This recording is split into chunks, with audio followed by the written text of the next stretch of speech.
RC with Adam is brought to you in part by these super awesome people.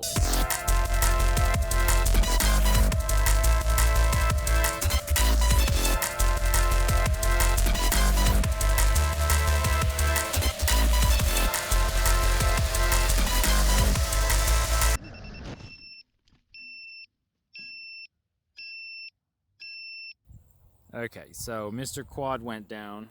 We don't have any signal right now.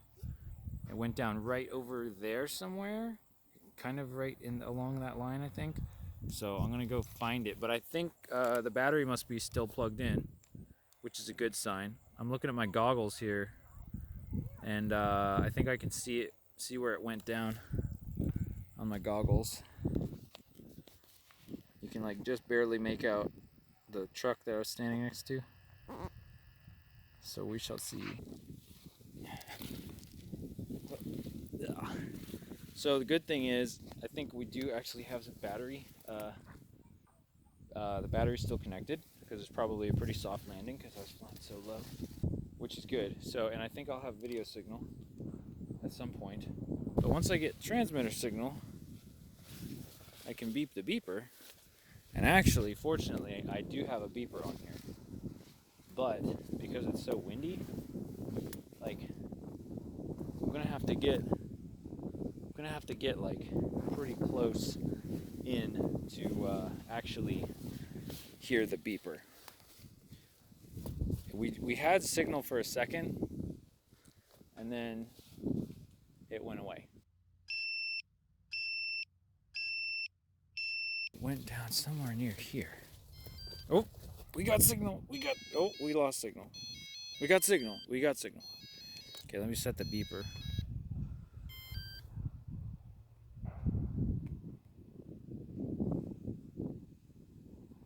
I think the beeper's set up. I'm pretty sure it is. Anyway, we're getting close. It just keeps going out though. The good thing is though, it's the V-Fly Beacon 2 or something. So it's pretty darn loud. So we should be able to hear it when we're close. Do I have video? I've got fuzzy video. And what I'm trying to do is, I'm trying to point in the right direction. There we go. So apparently the signal thing on here is kind of working, signal 1. And so you can kind of use that to point your radio a little bit. That sort of helps. And then also the goggles, pointing the patch antenna on the goggles. Ah, geez. This is really hard to get through right here. I'm gonna keep on walking. I really don't want to crush all these. Here's what I'm gonna do. Oh, I got it. I mean, I can. Okay, I'm trying to wave my hand around. I can see it in my goggles right now. Oh, I can see it's beeping. I can see the motors are twitching. I think I hear it. I think it's dead ahead there somewhere. And 4 signal, 5 signal. So we're getting closer. So that's one way you can kind of find or locate your quad a little bit. Also, I don't think I'll need to, but actually let me just do this. I'm going to take the patch antenna off of my goggles, and then because it's more, directional that way, then it will show up. I hear it. I think it's dead ahead. That way I can kind of use my head like a little antenna tracker and find this thing. Sorry for the shaky video, but I'm just using my phone right now. It's the only other camera that I have. Oh geez, because I didn't really plan on filming a bunch of stuff. And I have a nice GoPro, but it's attached to the quadcopter. So,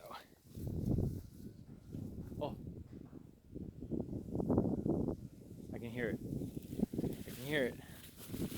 It's interesting because your ears kind of basically do the same thing in terms of locating signals, because they're like, it's like, oh, what about this way? And it's like, well, this ear can't hear anything. And it's like, okay, let's turn back the other way. And it's like, oh, this ear can't hear anything. And you just do that until you find it. It's very amazing. Okay, I hear it. I hear you, baby. I'm coming for you. I'm coming, baby. Just hang on. Wouldn't that be so funny if like it crashed right next to like a path, kind of like this one actually?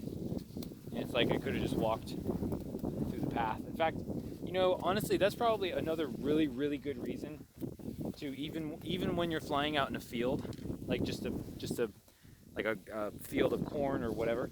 If you're gonna fly around, probably if you fly by paths that you can identify, I hear it now, then that'll make your life a whole lot easier if you crash. So if you're flying slowly or something, you should do that. Okay, here's the V-Fly, are we filming? Yeah. Here's the V-Fly beacon at work right now. Can you hear this?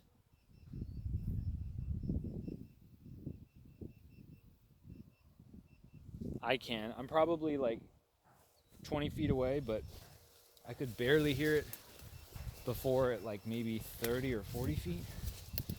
But when it's this thick of stuff, it's like soybeans or whatever, then even that distance is really helpful. Okay. And it's windy too, so it's like anything above the little ocean of green here is hard to find. Here we go. We're coming up on it. We're coming in here.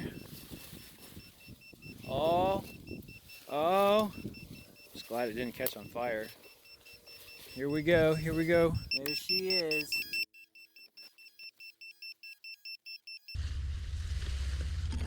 Huzzah! The day is mine! Thank goodness I had a beeper. Like really, if I didn't have a beeper, this would be way harder. So the other really important thing about a beeper, well, first of all, is having a beeper and having like a really loud beeper, like the V-Fly, I think it's the beacon or the finder too. I can't remember what's on here, but that one is really loud, which is great. But not only do you have to have a beeper, but you got to make sure you set up your beeper switch and know that it works, because the thing is, this crashed with the battery intact, connected.